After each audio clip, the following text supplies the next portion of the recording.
पहाड़ों में खामोशी भी बोलती है और कुछ रास्ते ऐसे होते हैं जो मंजिल तक नहीं, सीधे सच तक ले जाते हैं। हम उत्तराखंड के एक छोटे से पहाड़ी गांव कुलधारा टॉप पहुंचे थे। हम यानी मैं, राघव और मेरे कॉलेज के दोस्त मीरा और विक्रम।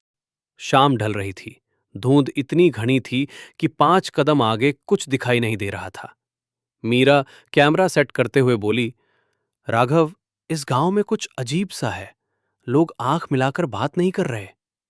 विक्रम हंस पड़ा, मैडम, पहाड़ के लोग ऐसे ही होते हैं।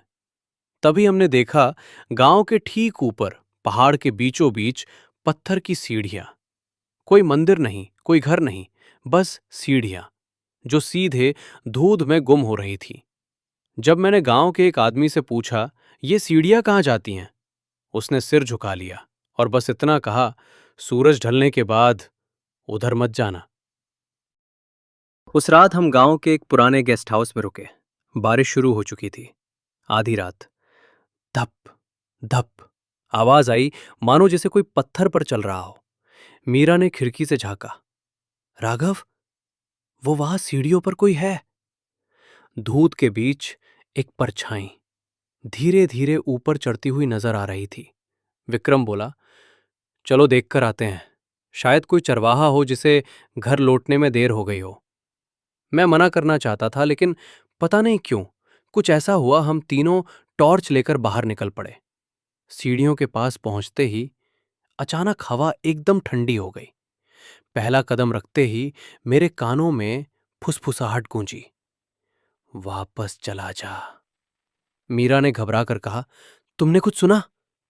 उसे भी वो आवाज सुनाई दी थी। हम बिना कुछ बोले ऊपर चढ़ते गए।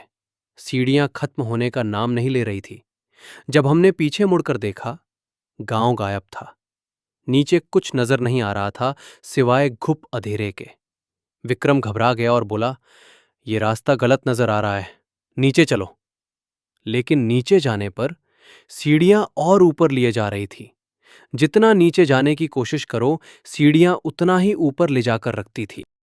तभी हमें एक छोटा सा चबूतरा दिखा। वहां एक बुजुर्ग बैठे थे। मैं चौंक गया। मैंने पूछा, आप यहां कैसे? बुजुर्ग की आवाज कांप रही थी। मैं यहां पिछले 30 साल से बैठा हूं। सीढ़ियों ने कभी नीचे गांव में जाने नहीं दिया। उसने बताया, 30 साल पहले गांव में भयानक भूकंप आया था। इन्हीं सीढ़ियों पर कई लोग मरे थे। ये सीढ़ियां पहाड़ की नहीं, उसने फुसफुसा कर कहा, मौत की हैं।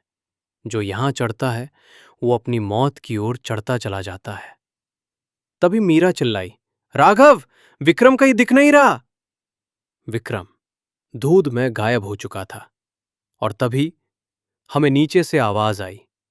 वो विक्रम की आवाज थी। विक्रम बोला, मैं नीचे हूं, आ जाओ। लेकिन उसकी आवाज सीढ़ियों के ऊपर की ओर से आ रही थी। हां, सीढ़ियां कांपने लगी।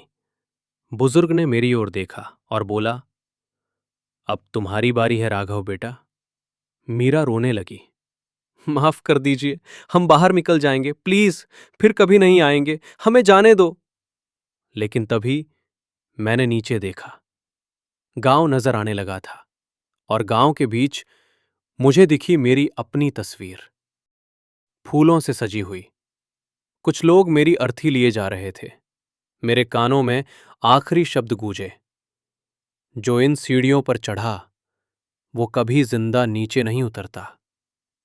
तेज रोशनी और फिर अंधेरा। आज भी जब उस गांव से कोई गुजरता है तो धुंध में पत्थर की सीढ़ियां दिखाई देती हैं और उन पर चढ़ती 4 परछाइयां।